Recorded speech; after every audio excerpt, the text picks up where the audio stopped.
Hi, I'm Debbie Lai. I am the VP of Marketing at Staples Canada, where I lead our brand, media, customer marketing teams for B2C as well as B2B. My name is Jean-Pierre Lacroix. I'm the founder of SLD.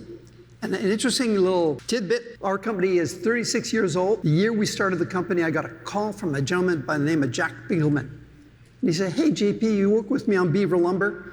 We're going to start a new little venture. Would you like to be on the journey with us?"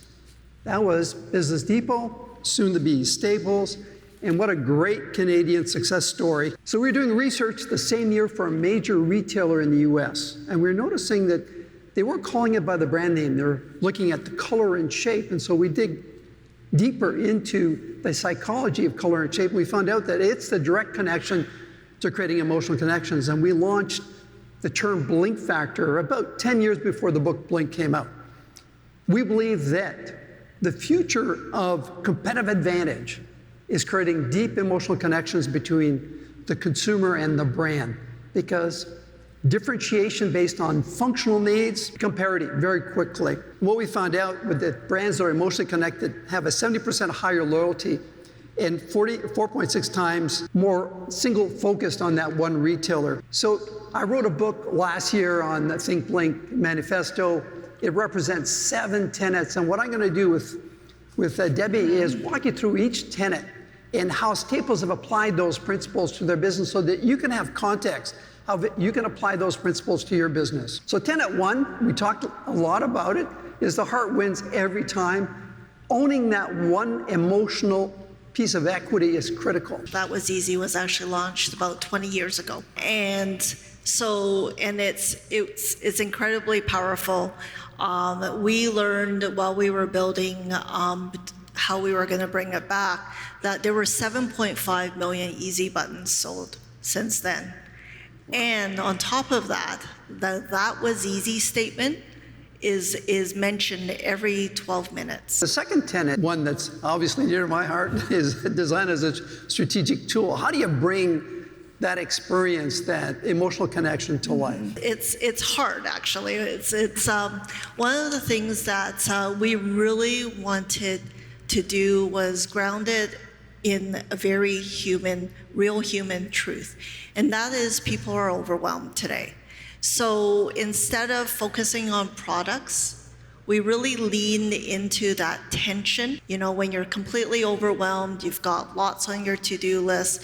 And actually, that commercial was actually shot on the soccer field. And I've been that mom where I've got this tons to do, and I'm trying to enjoy the moment, but I can't. So we brought that orb as really a physical manifestation of the to-do list and all the stress.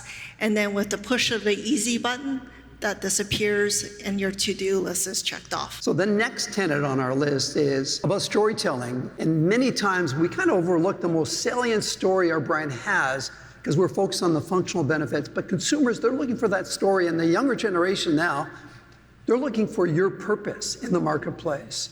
And so clear articulation. So how did you bring the campaign to life? So we really leaned into the concept of the checklist because we have solutions, whether you're a small business or you're a mom getting your kids back to school. We've got all these great solutions, and one of them that you'll see on the page is like you can actually, you know, get a lot done if you were planning a wedding.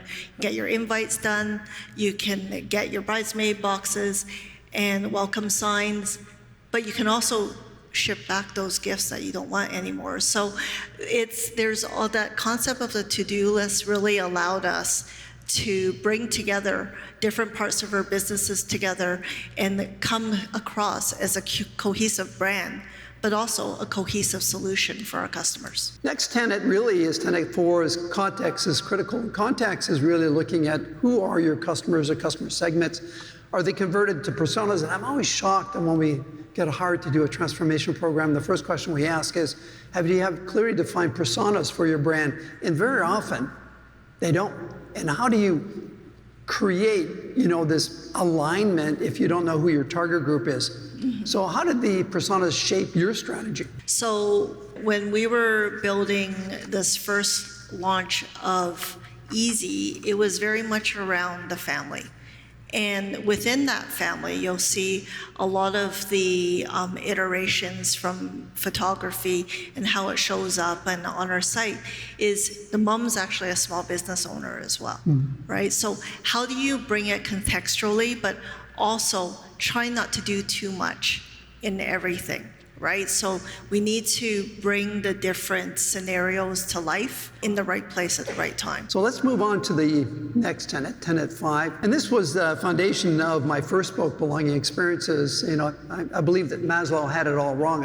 I believe that belonging, we're all social creatures, is the most critical factor, because without belonging, we can't aspire.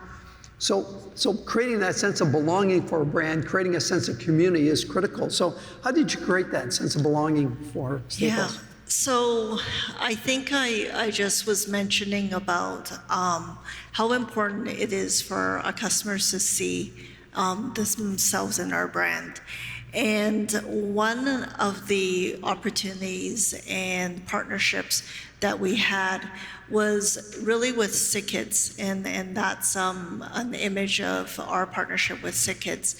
And we did this during back to school, because back to school can be really exciting, but also really stressful. And so we built this easy back to school bus that was filled with supplies or technology, and we were bringing it to communities. But one of the first stop that we made was at Sick Kids.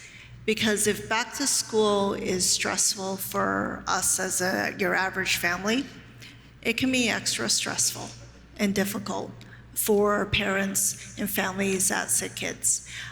Because those milestones can be missed, and parents have to leave work sometimes as well, and the added expense as well as the emotional burden of being a parent with a sick child. So let's move on to the next, measuring what matters. You know, we always look at what is the organization measuring, because we know that what gets measured, gets rewarded, gets completed. But when we do the assessment, when we do transformational programs, we do the assessment, very few emotional factors are being measured. A lot of it is, efficiency, value, NPS scores, but not about what is the emotional equities that we own. Are there gaps in those emotional equities? And what we've also found that historically it's been very difficult to measure those, but now with sentiment analysis, AI, and some firms like HotSpecs who research emotional equities, it's become a lot easier for retailers to identify what are those emotional triggers, how do we measure them, where are the gaps? So talk to me about how did you measure the emotional impact? We do a lot of our research with Fusion, and it's also this brand association. And we, with our launch of Easy as well as our holiday campaign, we actually had very strong scores in the recognition and link of who did this. And recently, as I mentioned, Cattle also did a survey for us, which was super informative. And the year after the launch, we found that almost 50% of Canadians actually still recognize the campaign. And more than a quarter of them remembered it really, really well. Let's talk to the last tenet. The last tenet is anticipating the future. And we do a lot of scenario planning where we look at what are the implications. Our firm identified COVID before it actually happened, 18 months before. So we're always looking at what are the disruptive trends, but also what are the trends that we need to look at as retailers. So how did you scale this program looking at the future? It's making sure that they see us as not just a destination retail, which we absolutely are, but a retailer that they can pick up some great products at a great price, as well as having the solutions at a right price. So that's one of the things that we are leaning very much into. The other piece is we really launched Easy very much from a consumer lens. We are this year going to be leaning into bringing Easy for businesses and being known for business. Many of us do, as well as services. So how do we bring that more from an enterprise lens and bringing that to the forefront much more boldly.